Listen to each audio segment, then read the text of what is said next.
They threw her out at 18 to build character, then came back.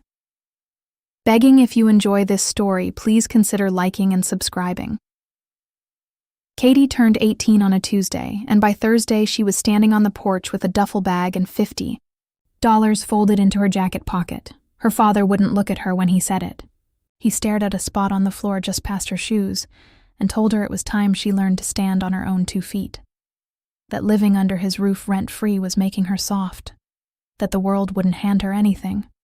So she might as well learn that now instead of later. Katie knew exactly whose words those were. Her stepmother, Deborah, stood a few feet behind him with her arms crossed and a look on her face that Katie could only describe as satisfied. Deborah had been angling for this since the day she moved in 6 years earlier. Ever since she'd looked around the house and realized there was a teenage girl in it who wasn't hers and never would be. "It'll build character," her father said, and Katie almost laughed, because it was such a strange thing to say to your own daughter while you were putting her out on the street. She didn't argue. She had learned a long time ago that arguing with her father when Deborah was in the room was like arguing with an echo. So she took the $50, zipped up her jacket, and walked to the bus station without looking back at the house she'd grown up in. There was really only one place she could think to go. Her mother had died when Katie was 9, but her mother's mother was still very much alive, living 200 miles away in a small town Katie had visited every summer as a little girl. She bought a ticket with the money her father had given her, and she used the last few dollars for a granola bar and a bottle of water, and she rode the bus for 6 hours watching the world go by outside the window, trying not to think too hard about what she'd do if her grandmother wasn't home. Her grandmother was home. She opened the door, took one look at Katie standing there with her duffel bag, and didn't ask a single question before pulling her inside. "You'll stay as long as you need," she said, and that was that. No lecture, no conditions, no talk about character. Just a spare room with clean sheets and a promise that the door was always unlocked. Katie found work within 2 weeks, at a small bakery on the corner of Main Street run by a widower named Harold who'd been making bread and pastries in that same building for almost 30 years. She started out sweeping floors and washing trays, but Harold noticed early on that she paid attention. She watched the way he folded dough, the way he timed the ovens without ever looking at a clock, the way he could tell if a loaf needed another 5 minutes just by the smell of it. Within a few months he had her on the line beside him, and within a year she was doing as much of the baking as he was. She was good at it. Really good. There was something about the quiet, exact nature of the work that suited her. The way a recipe didn't care who your father was or what your stepmother thought of you. Flour and butter and sugar behaved the same way for everyone. All you had to do was pay attention and get it right, and Katie had gotten very good at getting it right. For the first time in years, she was happy. She had her own room, a job she was proud of, a grandmother who asked about her day and actually listened to the answer. The town was small, and the work was hard, but none of it felt like a punishment. It felt like a life she was building for herself, brick by brick, and nobody was standing over her shoulder telling her it wasn't enough. Then, a little more than 2 years after she'd arrived, Harold didn't show up to open the shop. Katie found out later that he'd had a heart attack in his sleep, quiet and sudden, the kind of death that leaves no time for goodbyes. He had no children, no wife left living, no family that anyone in town could track down. The bakery he'd spent 30 years building sat dark and locked for weeks while lawyers sorted out what was supposed to happen to it, and eventually the answer came back that it would go up for auction, along with the building it sat in. Katie went to the auction with her heart in her throat. She didn't have real money saved, not the kind of money it would take to buy a building and a business. But her grandmother sat her down the week before and told her she had some savings set aside, money she'd never really needed, and that she'd rather see it go towards something that mattered than sit in a bank account collecting dust. "You know that bakery better than anyone left alive," her grandmother told her. "Better than the lawyers, better than the bank. If you don't buy it, some stranger's going to gut it and put in a nail salon."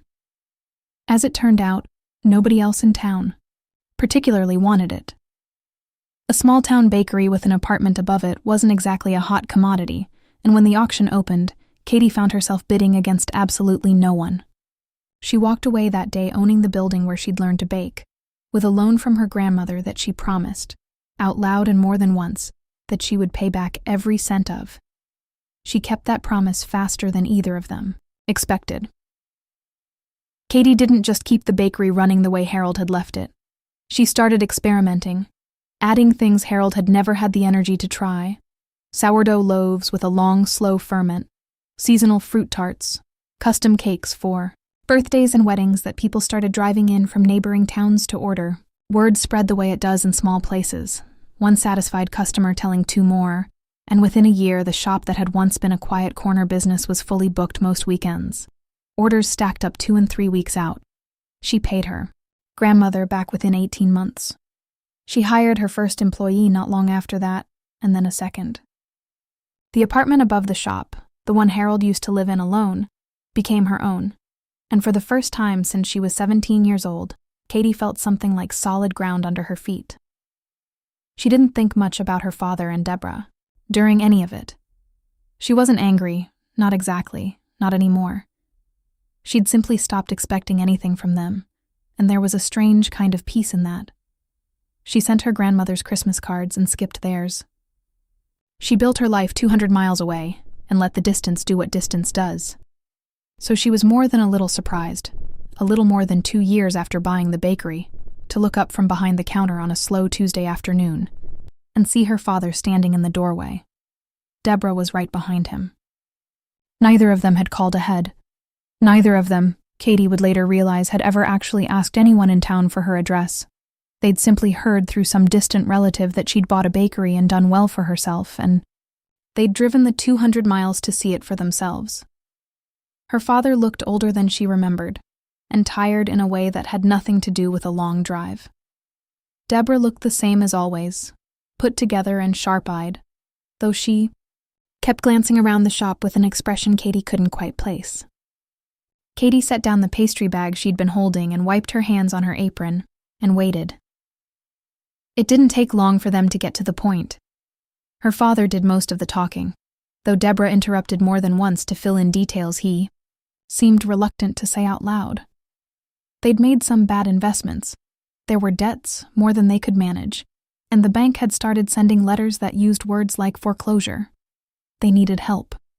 A loan, they said, though nobody used the word repay. Just enough to get them through. Just enough to keep the house. Katie let him finish.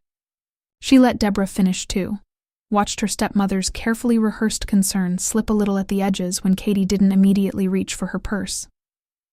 Then she said no. She said it calmly, without raising her voice. The same even tone her father had used on the porch 3 years earlier when he told her the world wouldn't hand her anything. She told him that she believed, sincerely, that they would figure it out. That struggling through hard times without anyone bailing them out would probably do them some good. That it might even build character. Deborah's mouth opened like she wanted to argue, but Katie was already moving toward the door, holding it open the way you'd hold it for anyone who'd overstayed a visit. "I hope it works out for you," Katie said, and she meant it, more or less, in the distant way you mean well for people who no longer have any real hold on your life. Her father didn't say anything else. He just nodded once, like he understood, and walked out past her into the afternoon light with Deborah trailing behind him, already muttering something under her breath. Katie closed the door softly behind them and turned the little sign hanging in the window from open to something that could wait a few minutes. She stood there for a moment, looking out at the empty street, at the two of them getting smaller as they walked back to their car. Then she went back to the counter, picked up the pastry bag she'd set down, and got back to work. There was a wedding. Cake due Friday, and the batter wasn't going to pipe itself. If you enjoyed this video, please like and subscribe for future stories.